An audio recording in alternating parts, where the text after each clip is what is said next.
It's Tuesday, June 8th, 2021. Before I start today's video, please give this video a thumbs up.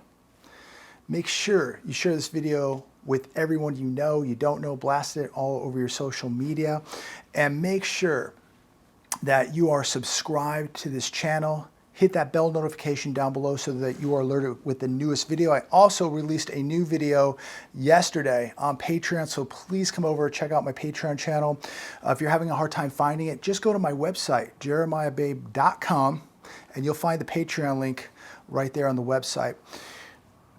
Without further ado, let's get into what's happening today, and there is a lot happening.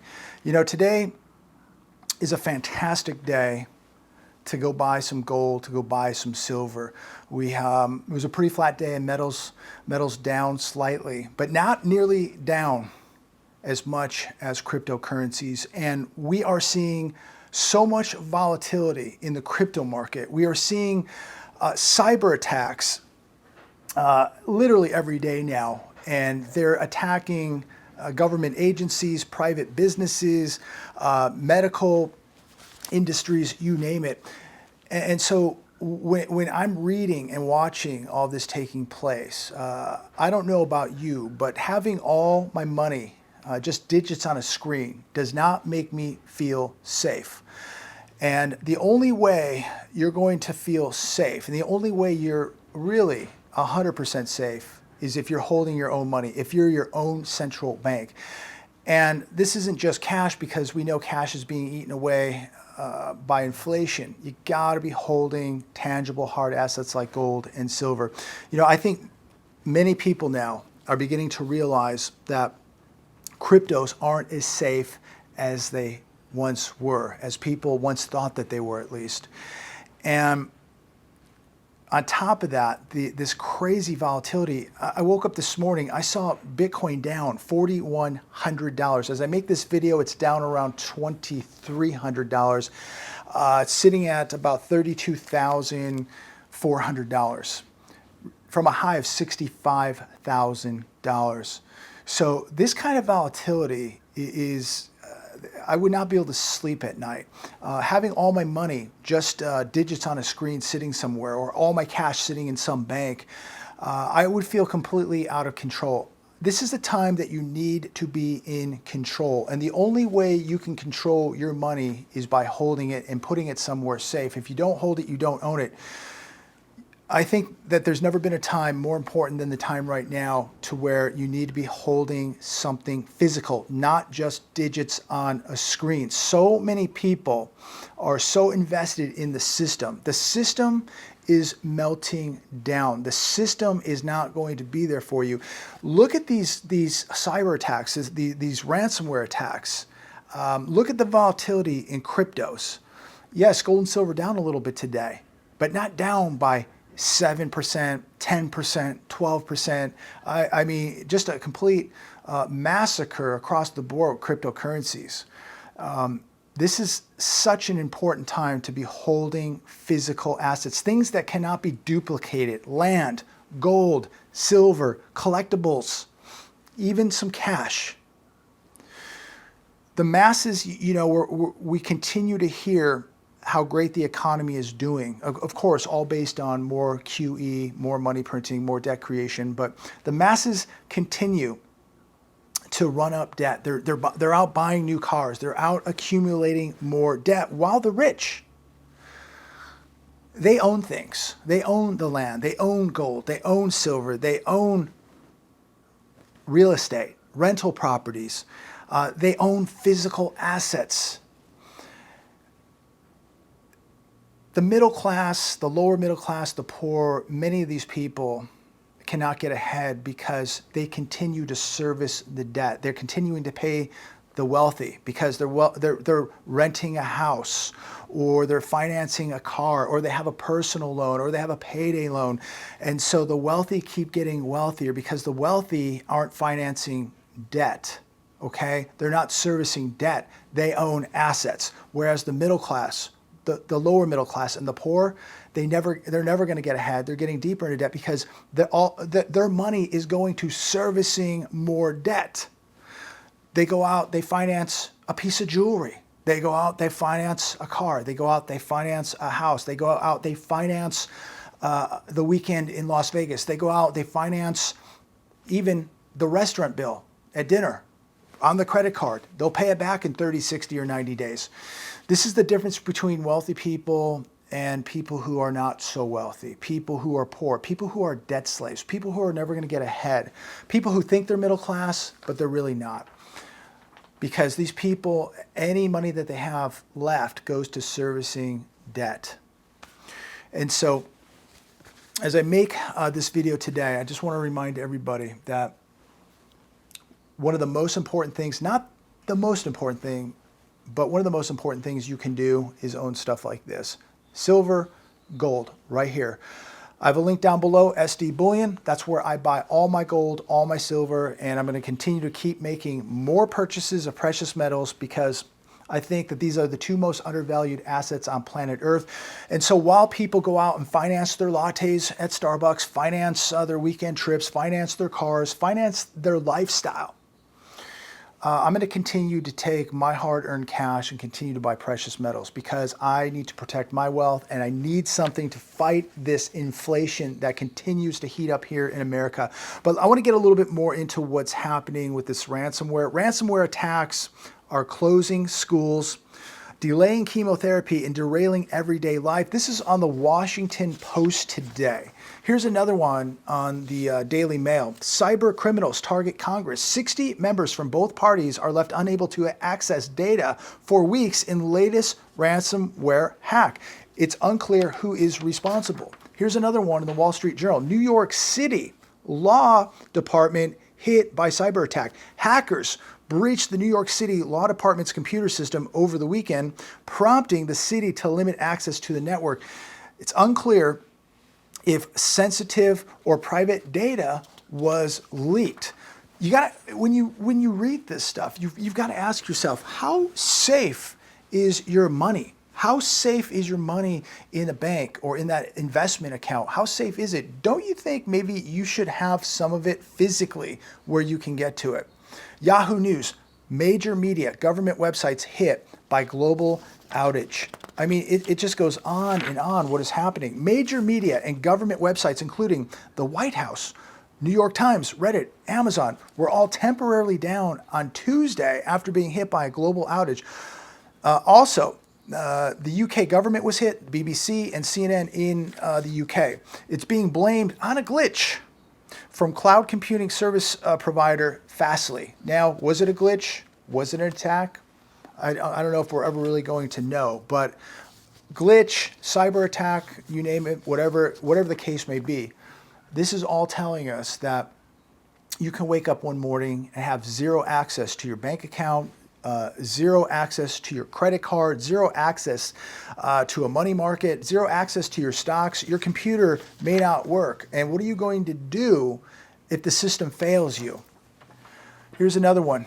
Bitcoin tax dodgers targeted in Denmark as old law gets a revamp. This was interesting. Denmark is cracking down on crypto traders after finding that 2/3 of local transactions made using Bitcoin and other cryptocurrencies aren't properly taxed. Look, they are not, no central bank, no government is going to allow the competition. Not going to happen. And this is why we're starting to see a collapse in the cryptocurrencies.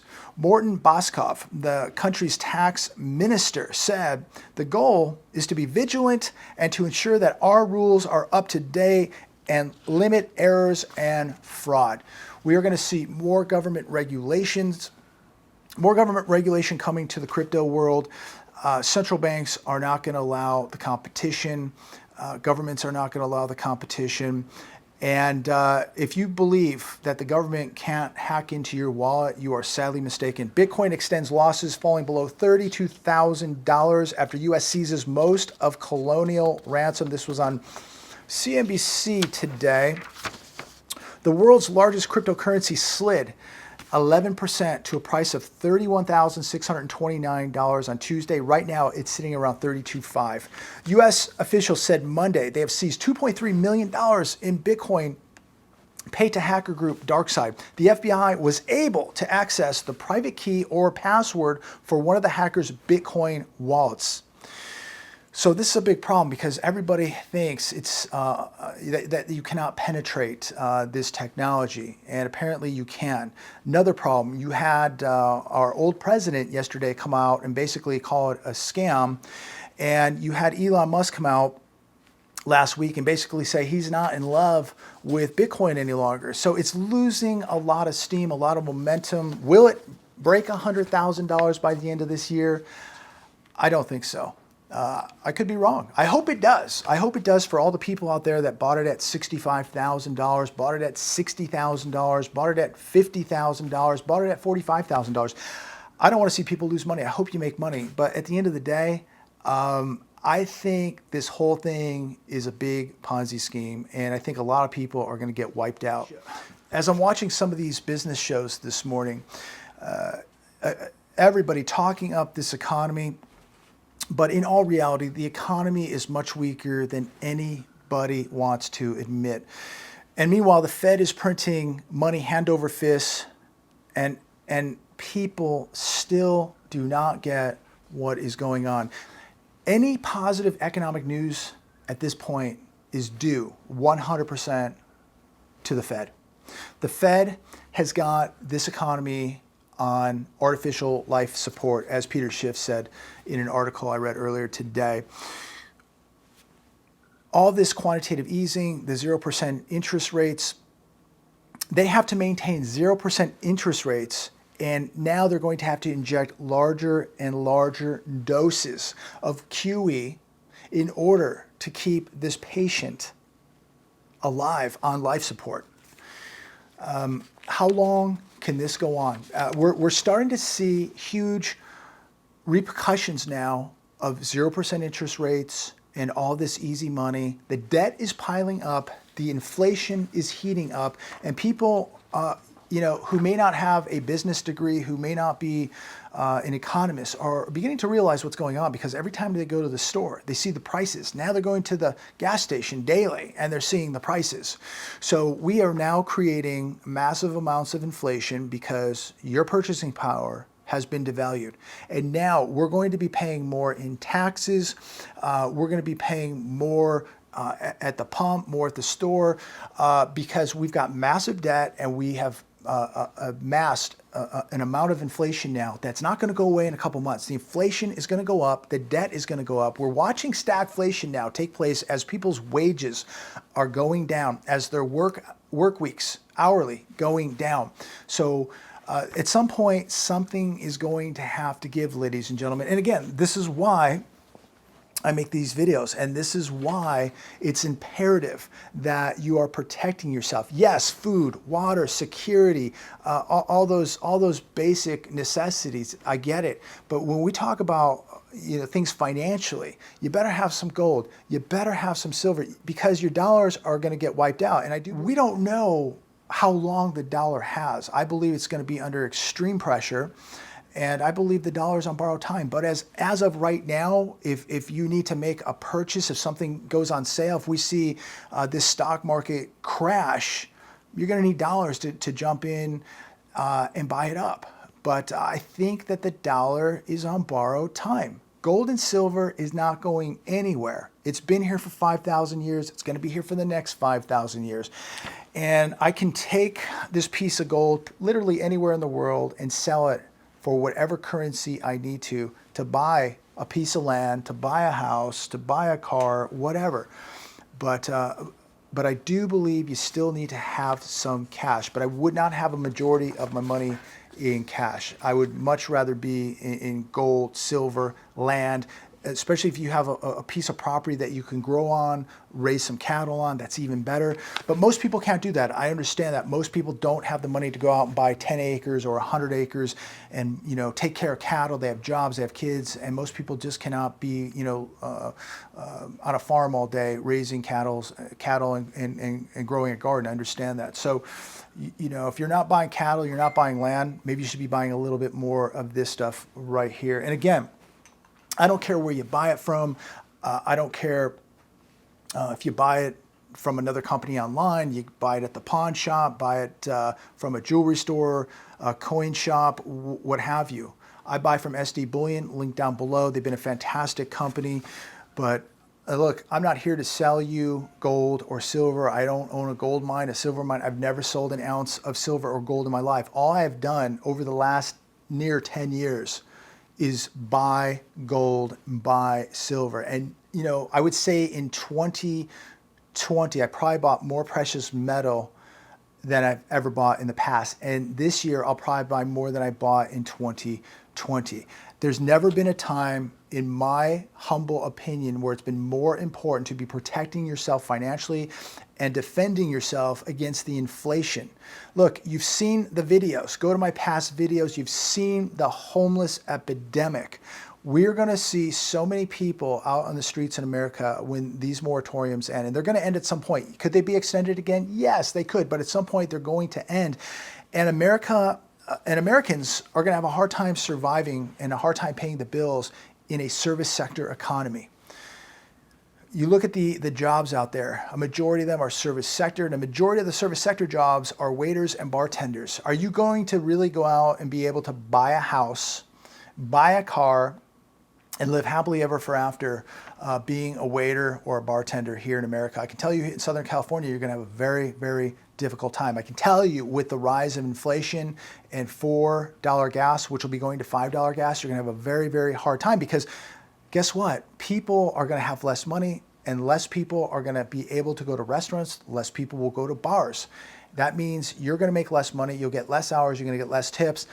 And it's just going to be a mess, ladies and gentlemen. Any way you slice and dice this thing, it's a mess. Consumer credit hits record despite unexpected decline in credit card usage. Well, of course, people are paying down the credit cards with their stimulus money because they know it's coming. They're going to be reliant on these cards, so they better make sure that they're up to date. April data, revolving credit declined by $1.96 billion to $964 billion, well below the record of $1.094 trillion in December of 2019. People have paid down the credit cards while they can, because as we get deeper into this recession, the stimulus gets cut off, the benefits get cut off, the unemployment gets cut off. They're going to be dependent again on these credit cards. However, non-revolving credit such as auto and student loan debt rose $20.6 billion to $3.27 trillion, a new all-time high. First quarter 2021, student loan debt rose $25.2 billion to $1.73 trillion. How are these people ever going to pay this back? And so many of these people that got degrees, they're not even going to be able to get a job with that degree. And they're finding out now that if they can get a job, the job doesn't even pay anything, and they're $100,000 in debt. They are going to be a lifetime debt slave. Auto loans rose $11.9 billion to $1.3 trillion. So while nobody was working, while the economy was shut down, people were going out and buying new cars. Isn't that amazing? How do you think this is going to play out? I mean, just think about this. The economy was shut down for a year. People reliant on government subsidies, $600 benefits, $300 benefits, unemployment, stimulus checks, and we're watching them take the money and go out and buy new cars. You know, so many people, and I hate to say this, so many people are going to get what they deserve. I have no issue, and it doesn't really matter what I think, right? But I don't have an issue with somebody going out and buying a new car that can afford it. I mean, you know, you have a great job, you bring in, you know, a big paycheck every week or month, and you can afford it, great. If you can afford to pay cash, even better. I would never buy a car unless I could pay cash. That's just me. But how many people that didn't even basically have a job other than picking up a check every week from the government, how many of those people went and bought a car? I mean, it's absolutely absurd what is happening. And again, I don't care if somebody buys a car. You're working, you got a good job, a good income, you can afford it, great. If you can pay cash, incredible. But you're not even working and you're taking benefit checks and stimulus checks and unemployment checks and going out and buying a new car. And how many of those people that bought the new car didn't pay their landlord, and now they're 12 months behind on rent, but they have a new car? This is not going to end well. CNBC, Deutsche Bank warns of global time bomb coming due to rising inflation. CNBC. It's a big warning, ladies and gentlemen, but millions will have new cars. Maybe they'll be sleeping in them. They'll have new SUVs during a global time bomb. I just don't get it. I don't get how people can sleep at night. Many not paying rent, but they're driving a new Escalade. That's incredible. We really do need an economic collapse in America. We really do need things to basically reset, because this whole thing is so messed up. I'm speechless. The hedge, California and Nevada are now 100% in drought. It has been very dry here in California. Nevada, many of the lakes, incredible how much water they've lost. The water is down so much here in California in our lakes and in the Nevada lakes, that I saw a video where they were pulling these boats out of this lake in Nevada because the water levels are getting so low. They're afraid they won't be able to get the boats out, so they had to pull all the boats out.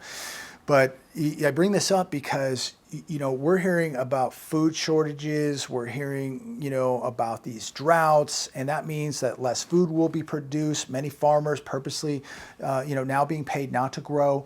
So food is going to be a major asset, and I can't stress this enough either. Make sure that you're putting food away. That could be dry food, emergency food. Go buy extra canned food. Make sure you're putting water away. All this stuff is so important. You've got to be multi-dimensional now with your preparations. It's not just having gold and silver. It's not just having security.